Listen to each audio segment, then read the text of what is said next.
2장 15절부터 16절까지의 말씀입니다.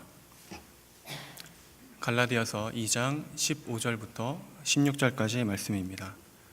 함께 봉독하겠습니다. 우리는 본래 유대인이요 이방 죄인이 아니로되 사람이 의롭게 되는 것은 율법의 행위로 말미암음이 아니요 오직 예수 그리스도를 믿음으로 말미암는 줄 알므로 우리도 그리스도 예수를 믿나니 이는 우리가 율법의 행위로서가 아니고 그리스도를 믿음으로써 의롭다 함을 얻으려 함이라. 율법의 행위로서는 의롭다 함을 얻을 육체가 없느니라. 아멘. 이 시간에는 에버그린 여성 찬양에 나오셔서 하나님께 찬양으로 영광 드리겠습니다.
네, 에버그린 여성 찬양대와 함께 하나님께 찬양으로 영광 드렸습니다. 잠시 기도하고 말씀 전하겠습니다. 주님 붙잡아 주시고 우리를 언제나 인도하시니 감사드립니다. 이 시간 오후 예배를 통하여서 그 주님의 따스한 손길을 기억하며 또 하나님께 감사하며 영광 돌리는 시간 되게 하여 주시옵소서. 예수님 이름으로 기도합나이다. 아멘. 네, 날씨가 갑자기 좀 추워진 것 같습니다. 따뜻한 것들이 점점 이제 생각나는 그런 벌써 그런 시간들이 되었습니다. 건강 또 감기 조심하시고 또 어제 행사하느라고 많이 쓰셨는데 건강 관리도 잘 하시기를 또 바랍니다. 자동차에서 가장 뜨거운 부분은 어디일까요? 여러분 잘 아시겠지만 바로 엔진입니다. 그 엔진이 있기 때문에 자동차가 나아갈 수 있는 그런 힘을 얻고 또 엔진이 있으므로 그 자동차가 자동차다운 그런 역할들을 하는 것입니다. 기독교인에게 있어서 가장 뜨거워야 될 것, 기독교인이라는 삶을 살아가는 데 있어서 가장 중요한 것, 그 삶의 동력이 되어야 할 것이 그렇다면 무엇이냐 할 때에 성경에서 말하는 것을 보면 믿음이 아니면 율법이라는 그런 율법에서 말하는 행위라는 그런 조심스러운 유추를 해볼 수가 있는 것입니다.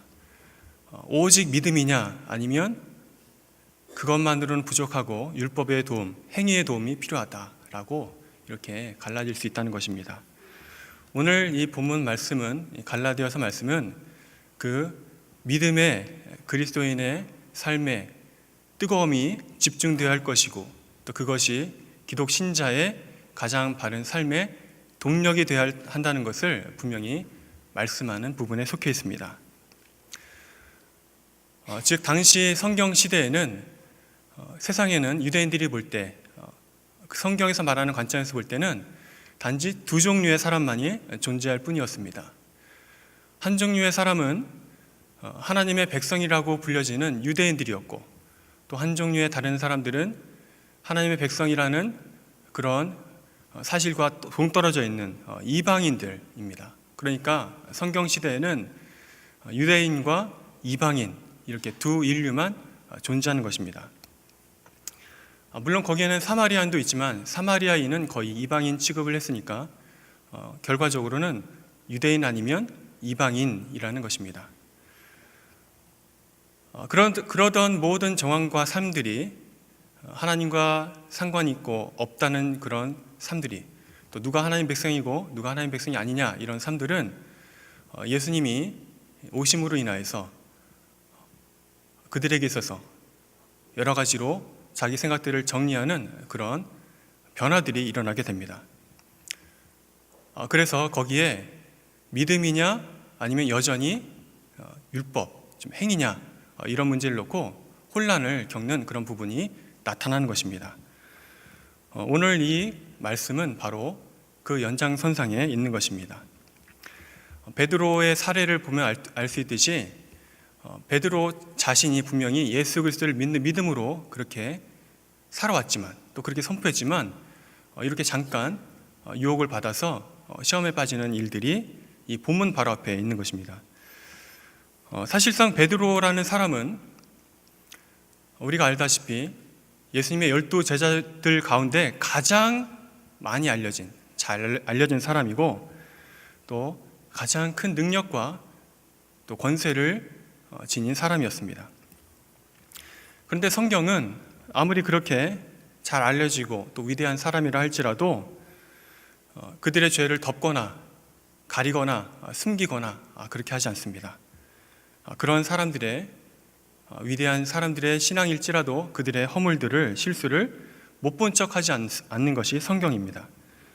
오늘 이 본문은 우리가 읽은 그 본문은 바로 그 베드로의 허물, 그 실수, 즉 베드로가 바울에게 책망받은 사건 이후에 나오는 말씀입니다. 그래서 잠시 베드로에 대한 그 사건을 좀 설명드릴 필요가 있을 것 같습니다. 베드로가 안디옥에 왔을 때 이 사건이 벌어졌습니다. 안디옥이라는 곳은 유대인의 도시가 아니고 이방인의 도시입니다. 당시 성경시대 사람들의 관점으로 볼 때 그리스도를 믿지 않는 사람들이 볼 때에는 그것은 부정한 곳입니다. 왜냐하면 거룩한 백성, 유대 지역을 떠나서 하나님이 계시는 곳을 떠나서 부정함을 타고난 이방인들이 사는 도시에 들어가 있기 때문입니다. 그런데 문제는 그런 게 아니고 베드로가 어떤 일을 잘못했냐면 그 안디옥 사람들과 식사를 하다가 예루살렘에서 그러니까 야고보가 보낸 사람들이 거기 왔을 때 그 사람들을 만나기 전에 그 사람들이 왔다는 소식을 듣고 유대인들이 베드로를 비난할 것을 미리 예상하고 같이 식사를 한 것을 했던 것을 예상하고 그런 것들이 두려웠기 때문에 그만 식사 자리에서 중간에 그 자리를 피하고 말았습니다. 베드로가 같이 식사했던 그 이방인들은 다름 아닌 기독교인으로서의 이방인들입니다. 기독교인으로서의 유대인이 기독교인으로서 이방인과 식사 자리하는 것은 전혀 이상한 일이 아닙니다. 당연히 그래야 되고 또 그럴 수 있는 것입니다. 그런데 베드로는 성급하게 그렇게 결정을 내렸습니다. 이 자리를 떠나야 되는 거구나. 왜냐하면 베드로가 생각하기에 또 당시 모세 율법이 말하기를 유대인은 거룩한 족속으로 간주되었지만 이방인들은 그때만 해도 부정한 사람들로 간주되었기 때문에 유대인이 이방인과 함께 식사를 한다는 것은 더러워지는 것은 물론이고 부정한 것을 입는 것이고 또 부정한 행위로 비난받고 정죄받는 것이 당연하기 때문입니다. 그래서 그동안 그러한 유대적인 분위기와 전통과 관습에서 자라왔던 베드로는 자기도 모르게 무의식적으로 또 반사적으로 이방인들과 식사를 하다가 그 자리를 급히 떠난 것입니다. 그렇게 되자 어떻게 됐습니까?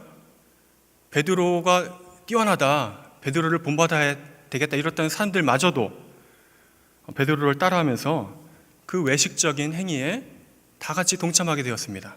심지어는 우리가 존경하고 있는 바나바조차도 그러한 외식에 이끌리고 말았습니다. 바울은 이러한 사실을 알고 즉각 베드로를 책망합니다.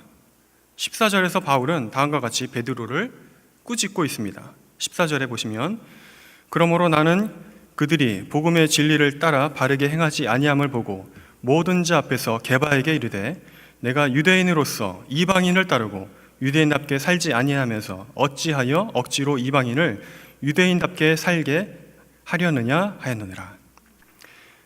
되게 어려운 말처럼 들릴 수도 있지만 간단히 말하면 바울은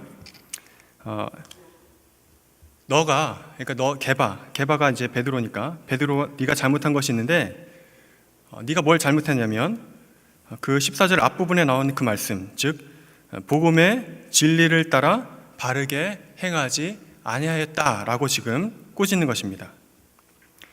그러니까 바울의 판단은 베드로가 식사하다가 자리를 피한 그 사건은 복음의 진리에 관한 문제를 제대로 적용하지 못했다는 이야기입니다. 교회의 선배로서, 어른으로서 그 복음의 진리에 따라 바르게 행해야 했었는데 네가 그러지 못했다라고 지금 꾸짖는 것입니다. 복음의 진리를 따라 바르게 행하지 않았다고 책망하고 있습니다.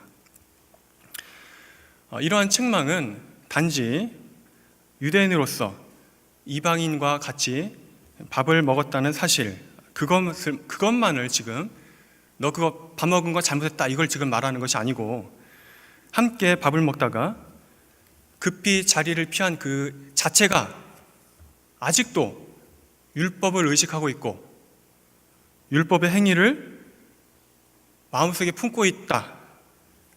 그런 것이기 때문에 그런 마음을 갖고 있는 것이 잘못되었다라고 지금 분명히 뚜렷하게 지적하고 있는 것입니다.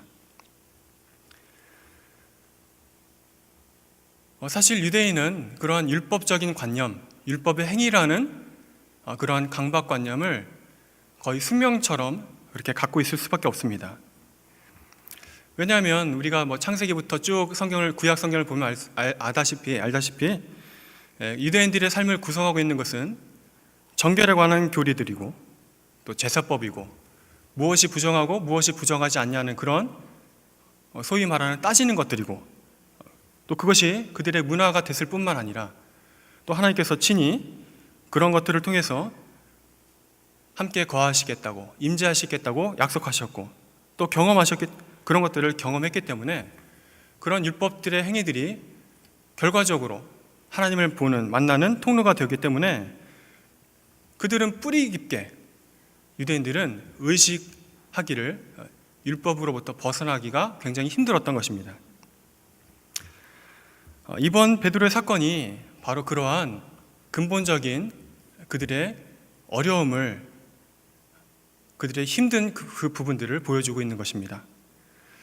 유대인으로서 이방인과 아무런 꺼리낌 없이 식사를 하며 또 교제한다는 것은 그들이 볼 때, 그 관념으로 볼 때 율법을 어기는 것이다 라는 그러한 생각, 있어서는 안 되는 일이다 라는 그러한 마음의 생각들, 외침들. 그래서 그들이 비록 예수님을 믿고 그리스도인이 되었다 할지라도 그런 유대인의 정체성과 또 관습을 포기할 수 없고 또 거기서 자유로울 수 없다는 그러한 그들을 짓누르고 있는 율법의 짐들이 아직도 베드로에게 있다는 것을 우리는 확인하는 것입니다. 바울은 이에 대해서 분명히 그 복음의 진리를 따라서 판단하며 율법에 짓눌리지 않고 분명히 하나님의 말씀을 선포합니다. 자유케 하는 복음에 대해서 이야기를 하는 것입니다. 즉 바울의 말은 복음 그 자체에는 그 어떤 율법적인 짐이나 또 율법의 행위로 인한 그런 어려움들이 덧붙여질 수는 없다는 것입니다. 그러므로 이방인들에게 그러한 율법의 짐들을, 부담들을 지울 수 없다고 그렇게 선포하고 있습니다. 그러면서 바울은 유대인을 유대인 되게 하는 것은 그 복음의 진리를 바르게 따르는 것에 있는 것이지 율법의 행위에 있는 것이 아니라고 이렇게 말하고 있습니다. 실로 바울은 이방인들에게 그 율법, 유대인들이 지고 있었던 그 율법의 짐을 지워서는 안 된다고 그 이야기를 여러 차례 곳곳에서 이야기합니다. 그 덕분에 우리들이 지금 유대인들이 갖고 있는 그런 정결법을 따르지 않는 것입니다. 만약에 바울이 거기서 그럴 수도 있다고 덮어놓고 실수할 수 있다고 했다면 그 복음의 진리는 왜곡될 것이고 또 우리는 여전히 유대인들조차 지지 못했던 그 율법의 굴레로부터 헥헥거리고 고난당하고 있을 것입니다. 하지만 바울은 이 갈라디아 성경뿐만 아니라 다른 여러 성경 가운데서 분명히 그 하나님의 뜻을 따라서 이방인들에게 더 이상 율법의 짐을 지울 수 없다고 강력히 선포했습니다. 그런데 실로 이 선포와 메시지와 그 사상과 그 아이디어는 바울의 어떤 철학적인 깨달음이나 바울의 개인적인 그런 이해에서 튀어나온 것이 아니고 그 근본은 사실은 예수님이 말씀하신 것이고 또 예수님으로 인한 그런 결과물들이라고 할 수 있습니다. 왜냐하면 예수님은 십자가의 죽음과 부활로 유대인과 이방인의 막힌 담을 헐어버리셨고 그 십자가 아래 유대인과 이방인을 모두 불러 모아 주셨고 동일한 조건 하에 우리를 그렇게 함께 두셨습니다. 그 동일한 조건이 바로 믿음이라는 조건입니다. 이와 관련하여 우리 성경 말씀을 같이 한번 읽어봤으면 좋겠습니다. 에베소서 2장 11절 말씀, 자막이 나오니까요 한번 눈으로 보시고 제가 읽도록 하겠습니다. 좀 길게 읽을 테니까 잘 묵상하는 마음으로 같이 따라오시면 좋겠습니다. 이 에베소서 2장 11절입니다. 저 혼자 읽겠습니다. 네. 그러므로 생각하라. 너희는 그때의 육체로는 이방인이요 손으로 육체에 행한 할례를 받은 무리라 칭하는 자들로부터 할례를 받지 않은 무리라 칭함을 받는 자들이라. 그때의 너희는 그리스도 밖에 있었고 이스라엘 나라 밖의 사람이라. 약속의 언약들에 대해서는 외인이요 세상에서 소망이 없고 하나님도 없는 자이더니 이제는 전에 멀리 있던 너희가 그리스도 예수 안에서 그리스도의 피로 가까워졌느니라. 그는 우리의 화평이신지라. 둘로 하나를 만드사 원수된 것 곧 중간에 막힌 담을 자기 육체로 하시고 법조문으로 된 계명의 율법을 폐하셨나니 이는 이 둘로 자기 안에서 한 새 사람을 지어 화평하게 하시고 또 십자가로 이 둘을 한 몸으로 하나님과 화목하게 하려 하심이라. 원수된 것을 십자가로 소멸하시고 또 오셔서 먼데 있는 너희에게 평안을 전하시고 가까이 있는 자들에게 평안을 전하셨으니. 이 부분부터는 한번 18절부터 같이 한번 22절까지 읽도록 하겠습니다. 이는 그리로 말미암아 우리 둘이 한 성령 안에서 아버지께 나아감을 얻게 하려 하심이라. 그러므로 이제 계속 19절 감사합니다. 19절 시작. 그러므로 이제부터 너희는 외인도 아니요 나그네도 아니요 오직 성도들과 동일한 시민이요 하나님의 권속이라. 너희는 사도들과 선지자들의 터 위에 세워심을 입은 자라. 그리스도 예수께서 친히 모퉁이 돌이 되셨느니라. 그의 안에서 건물마다 서로 연결하여 주 안에서 성전이 되어가고 너희도 성령 안에서 하나님의 거하실 처소가 되기 위하여 그리스도 예수 안에서 함께 지어져 가느니라. 아멘. 네. 뭐라고 지금 성경이 우리에게 말씀합니까? 이제 더 이상은 유대인이냐 이방인이냐 이러한 구별과 차별이 없다는 이야기입니다. 이제는 유대인과 이방인이 그리스도 안에서 한 성전이 되었다고 말했습니다. 예수 그리스도 안에서 차별이나 구별이 없는 함께 지어져가는 성전, 살아있는 하나님의 몸, 성령의 전, 교회가 되었다고 말씀합니다. 그러므로 더 이상 이방인은 교회의 제3자도 아니고 교회의 들러리도 아니고 또 하나님과 떨어져 있는 부정한 백성들도 아닌 것입니다. 이방인들은 더 이상 외인도 아닙니다. 나그네도 아닙니다. 유대인이라고 불리는 그 하나님의 백성과 동일한 시민이고 권속들입니다. 한마디로 유대인과 이방인이라는 차별과 구별은 더 이상 없습니다. 이제 십자가 아래 새로운 질서가 생긴 것입니다. 요컨대 그들의 삶을 짓누르고 있었던 유대인들의 삶을 짓누르고 있었던 유대인을 유대인으로 만들었던 그런 율법의 행위들이나 노력들, 그리고 반대로 말하면 이방인을 유대인으로 전환시키는 그러한 율법의 행위들, 인간적인 수단들, 할례라든지 여러 가지 제사법이나 노력들은 이제 모두 십자가 아래 끝이 났습니다. 그리스도 예수님으로 인해서 이제는 새로운 시대가 열렸다고 지금 선포하고 있습니다. 그것은 이 새로운 시대가 출발한 것은 율법의 행위로 된 것이 아니라, 율법의 행위가 원인이 된 것이 아니라 하나님 그 자신이 원인이 되어주셔서 유대인이라고 불릴 수 있도록, 하나님의 백성이라고 불릴 수 있도록 그 하나님 자신이 원인이 되어주셔서 자신의 몸을 내어주심으로 더 이상은 유대인과 이방인의 차별이 없이 동일한 믿음으로 그 은총을 누릴 수 있도록 우리를 하나 되게 그렇게 하신 것입니다. 그래서 이제 예수님 이후로는 율법의 행위로가 그것으로 원인으로 삼아서 하나님의 백성이 되는 것이 아니라 이제는 유대인이든 또 이방인이든 누구라도 오직 믿음으로서만, 믿음으로 말미암아 하나님의 백성이 되며 또 하나님의 모든 구원의 은총을 누리게 된 것입니다. 우리가 지금 여기에 그렇게 서 있는 것입니다. 그럼에도 불구하고 여전히 일부 유대인들은, 성경의 표현대로 하면 거짓 선지자들은 여전히 예수님을 그냥 단순하게 믿음으로 고백하는 것만으로는 부족하다고 말하고, 그것으로는 하나님의 백성이 되는 것이 불완전하다고 말하고, 그것으로는 구원을 담보할 수 없다고 말하는 것이 또 그 외침이 분명히 있습니다. 그들의 생각에는 여전히 율법을 포기할 수 없는 것입니다. 율법의 행위들로 무엇인가 얻어내고 싶은 것입니다. 아니, 심지어 그들은 율법을 사랑하고 있고 그 행위들 자체에 만족하고 있으며 그것을 놓으려고 하지 않는 것입니다. 거기에다가 이방인들조차도 율법의 행위들을 계속 지키라고 요구하고 있는 그런 것입니다. 사실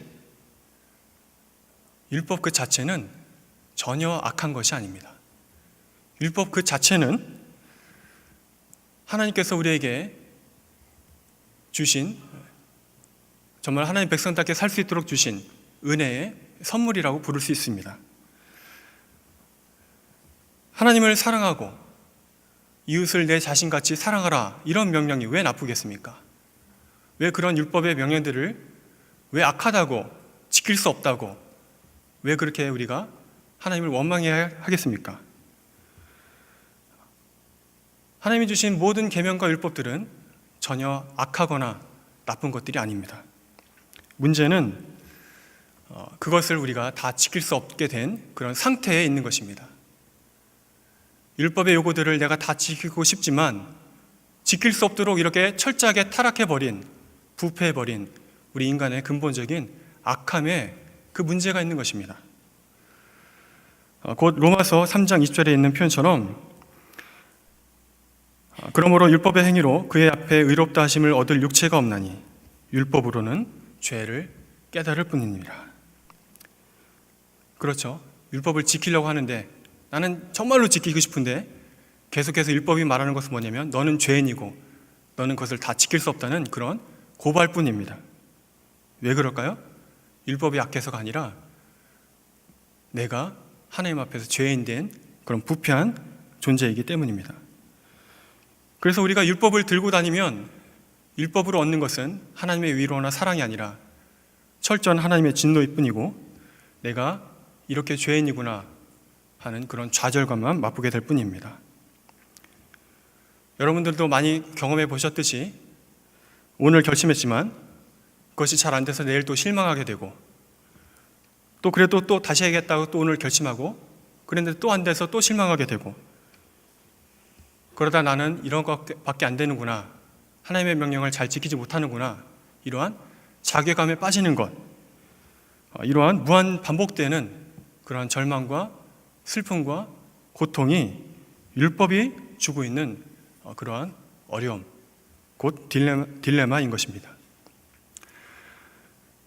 그런데 여러분이 만약 여전히 아직도 그러한 율법 자체의 메인 삶을 살고 있다면, 잘 율법을 지키고 싶은데 하나님의 뜻을 따라 살고 싶은데 잘 안 되는 이러한 어려움 가운데 살고 있다면, 계속해서 절망감을 맛보고 결심하고 절망하고 결심하고 좌절하는 그런 반복적인 삶을 살고 있다면 그 답은 의외로 간단합니다.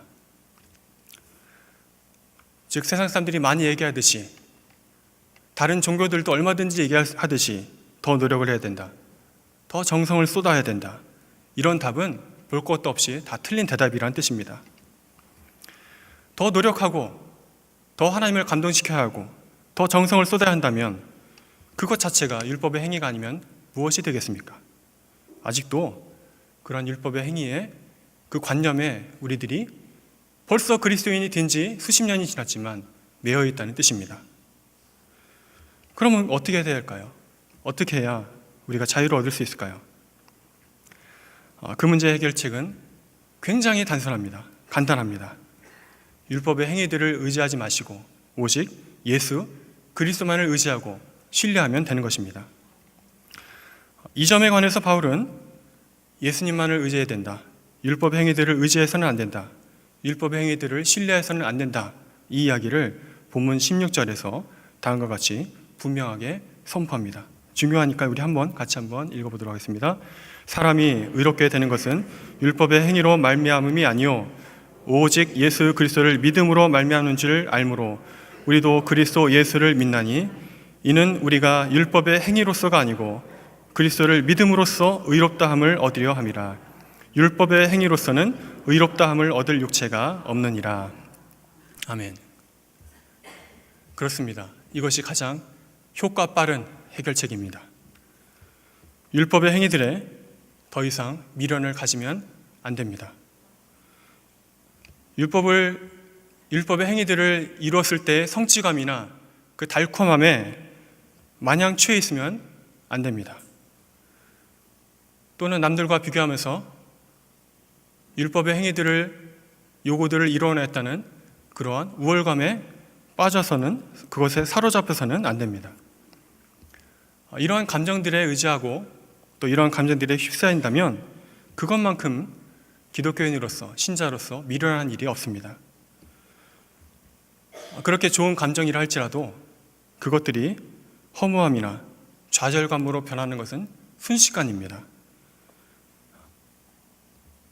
다시 말해서 율법의 행위들에 의지하지 마시고 예수 그리스도만을 의지할 때 그것이 참된 기쁨과 자유를 주는 것입니다.